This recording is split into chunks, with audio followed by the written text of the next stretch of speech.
Jai Sai Ram to all my viewers. I always try to bring the different concept-based questions for class 10 students for science. So this is again a graph-based question for my viewers.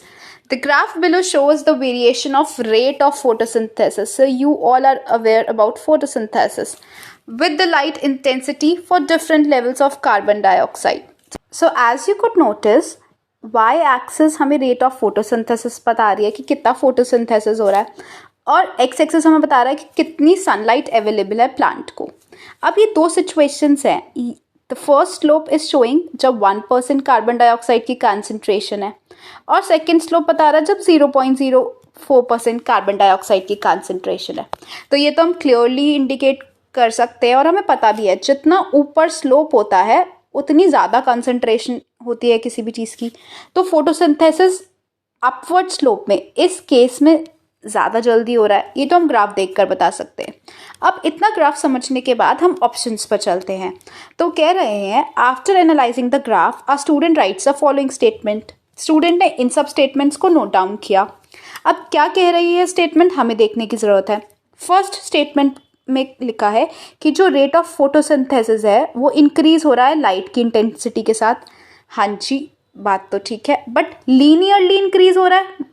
ये गलत है. Linearly मतलब कि जो हमारा graph है वो बिल्कुल एक स्ट्रेट लाइन आनी चाहिए, जो हमें नहीं शो हो रहा. So this can not be the answer.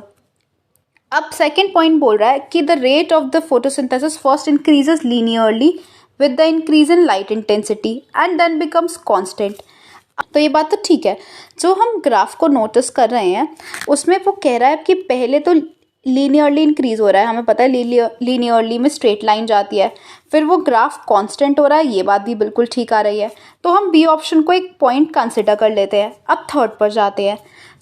तो अगर हम थर्ड पॉइंट की बात करें जिसमें वो कह रहा है for a given light intensity the rate of photosynthesis will be more if carbon dioxide concentration is less. तो ये बात तो बिल्कुल गलत हो गई, क्योंकि जितनी ज़्यादा कार्बन डाइऑक्साइड है हम नोटिस कर सकते हैं उतना ज़्यादा फोटोसिंथेसिस हो रहा है.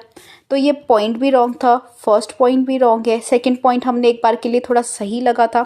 जब तक हम चारों पॉइंट नहीं रीड कर लेते हमें जल्दी नहीं करनी है कि हाँ यही आंसर है.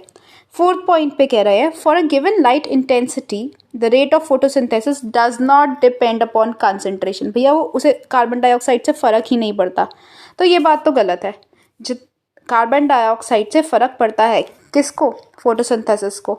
तो हाँ जी, हमें पहले ही सेकंड ऑप्शन ठीक लगा था जो कह रहा है कि ग्राफ पहले लीनियरली इंक्रीज हो रहा है. हाँ जी, पहले स्ट्रेट लाइन जा रही है और फिर कांस्टेंट हो रहा है. ये बात भी बिल्कुल ठीक है. आगे जाके क्या हो रहा है?